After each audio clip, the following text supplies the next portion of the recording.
Utérus artificiel, quand la fiction frôle la réalité, quels sont les enjeux pour l'avenir de la natalité humaine? Voilà la question qu'on va aborder aujourd'hui dans Technique.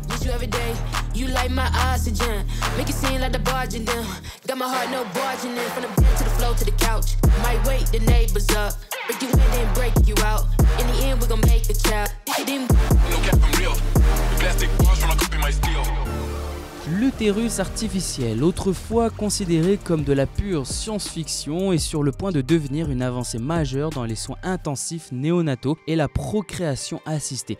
Les récents progrès suggèrent même une application humaine dans les décennies à venir. Cependant, cette idée suscite des controverses légitimes et pour cause. Quels sont les enjeux et les implications pour l'avenir de la natalité humaine? Comment cette technologie pourrait-elle redéfinir notre concept de parentalité? Et pour obtenir des réponses, plusieurs experts du domaine ont été consultés. Alors il faut savoir que chaque année, près de 14 millions de bébés naissent prématurément dans le monde, ce qui représente un bébé sur 10. Et la prématurité est une cause majeure de mortalité infantile, en particulier dans des pays développés où plus de la moitié des décès sont attribuables à des complications neurologiques. Les régions à faible revenu sont particulièrement touchées, parallèlement à la demande de procréation médicalement assistée, les PMA, est en hausse, avec la FIV qui représente désormais une naissance sur 40 dans le monde. Cette tendance est particulièrement marquée aux États-Unis, en Chine et en Inde. Et ces deux problèmes majeurs, prématurité et difficultés de procréation, sont principalement dus à l'incapacité de soutenir la croissance et le développement du fœtus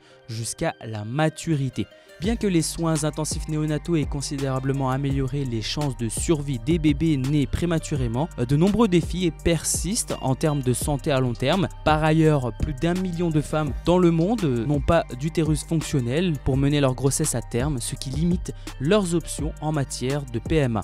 Les technologies d'utérus artificiel pourraient potentiellement résoudre ces deux problèmes en permettant la gestation en dehors du corps.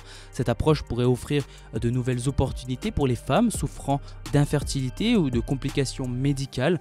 Cependant, ces projets sont confrontés à des défis techniques, éthiques et juridiques majeurs. Ils pourraient également redéfinir notre conception de la natalité, mais aussi de la parentalité.